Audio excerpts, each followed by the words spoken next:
Buenos días a todos, un gusto estar con ustedes el día de hoy.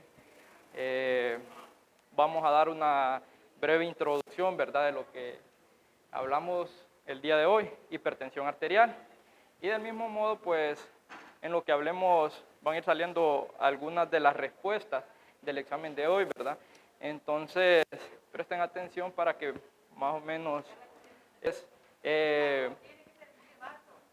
al igual que el día de ayer, que ustedes pudieron observar que hay distintas intervenciones que se realizan con el protocolo de diabetes mellitus, lo mismo sucede con el protocolo de hipertensión arterial, ¿verdad? En la cual podemos ver 10 intervenciones.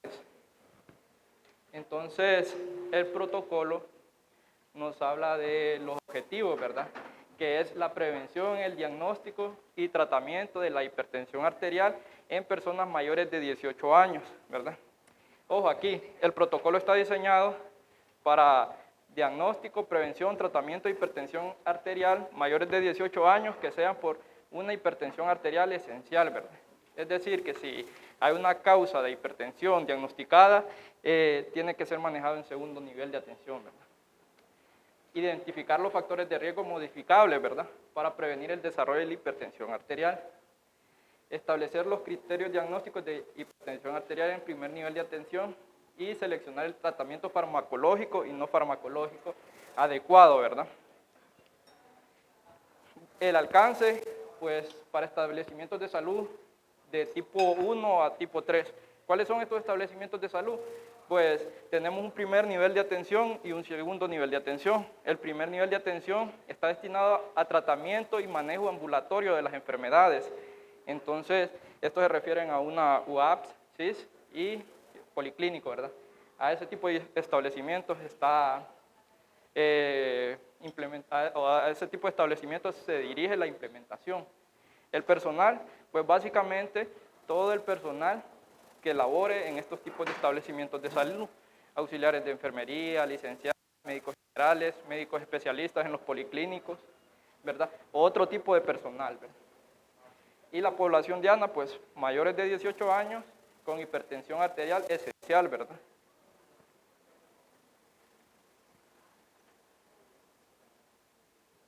Entonces, dentro de las generalidades, pues nosotros definimos la hipertensión arterial como una presión arterial mayor o igual a 140/90, ¿verdad?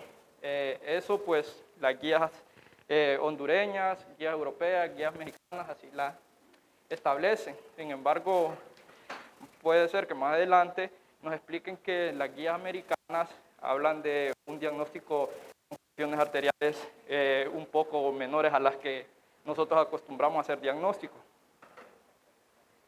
Entonces aquí creo que es una de las primeras preguntas del examen con respecto a los factores de riesgo. Hay dos tipos de factores de riesgo, unos que son prevenibles y otros no prevenibles.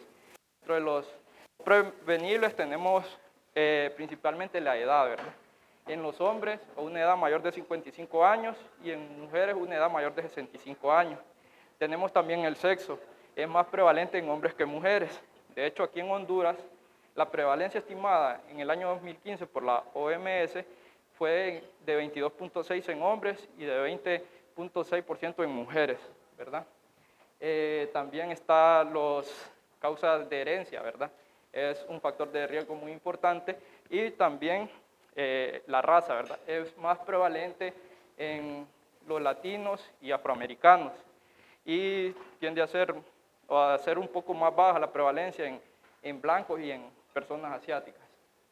Y dentro de los factores de riesgo prevenibles tenemos la obesidad, mala alimentación, sedentarismo, tabaquismo y alcoholismo, ¿verdad? Ahora bien, aquí hay que tocar un punto bastante importante y es ¿por qué la hipertensión es una enfermedad tan importante, ¿verdad? Es una enfermedad importante porque es uno de los principales factores de riesgo para enfermedades cardiovasculares, como ser infarto agudo de miocardio, evento cerebrovascular isquémico y hemorrágico, enfermedad renal crónica, ¿verdad? Como pueden observar aquí, hay 17 millones de muertes por año de enfermedades cardiovasculares. De estos 17 millones de muertes, el 9.4 millones de muertes se deben a complicaciones de hipertensión arterial, es decir, básicamente la mitad, ¿verdad? 90%, aquí hay un dato interesante, miren, 90% de los adultos entre 55 y 65 años desarrollan hipertensión. Esto según un estudio de Framingham, desarrollado en el estado de Boston, Estados Unidos, ¿verdad? Miren esta prevalencia a la edad de 65 años, 90%, es bien elevada, ¿verdad? Aquí creo que es importante hacer una aclaración, y es que en Estados Unidos utilizan unos criterios, como lo mencioné, más bajos para el diagnóstico de hipertensión arterial, entonces por eso se eleva tanto. Si nos vamos a guías europeas, ahí nos dicen que la prevalencia a los 60 años es de 60%, es decir, un 30% menos, ¿verdad? Y pues aquí tenemos la clasificación de la presión arterial, que lo vamos a ir viendo. El diagnóstico, o la óptima, perdón, es de 120-80, normal hasta 120, 129 de sistólica y diastólica de 80-84. Riesgo de hipertensión arterial, 130, 139 de sistólica y 85-89 de diastólica. Creo que esta era una de las preguntas de examen. A una persona con, bueno, más adelante lo vamos a ver, pero a una persona con riesgo cardiovascular elevado, a estas cifras tensionales se puede iniciar y se debe iniciar tratamiento, ¿verdad? Entonces, hay que tenerlo presente. Y los estadios de la hipertensión, ¿verdad? La podemos clasificar como primaria o esencial y hipertensión secundaria, ¿verdad? La primaria es cuando no hay una causa definida. Lo que se conoce hasta ahorita es que es debido a herencia multigenética, ¿verdad? A distintos genes que la causan, ¿verdad? Sin embargo, es de aclarar que esto se puede modificar por el estilo de vida, ¿verdad? Por estilo de vida, dieta saludable, la realización de ejercicio, ¿verdad? Y la hipertensión secundaria, que tiene que ver con una enfermedad previa conocida en el paciente y por el cual presenta una elevación de la presión arterial. Pueden ser, por ejemplo, alteraciones de las glándulas suprarrenales o una enfermedad renal crónica ya establecida. Entonces aquí tenemos la primera intervención, una adecuada medición de la presión arterial. Entonces aquí es muy importante que antes de hacer la toma de la presión arterial, nosotros nos fijemos si el equipo es el adecuado, ¿verdad?, para el paciente y si está bien calibrado, ¿verdad? Hay que preparar adecuadamente al paciente, usar una técnica adecuada, la toma de mediciones necesarias, documentar la lectura, confirmar la lectura y proporcionar las lecturas al paciente. Entonces, ¿cómo vamos a preparar al paciente?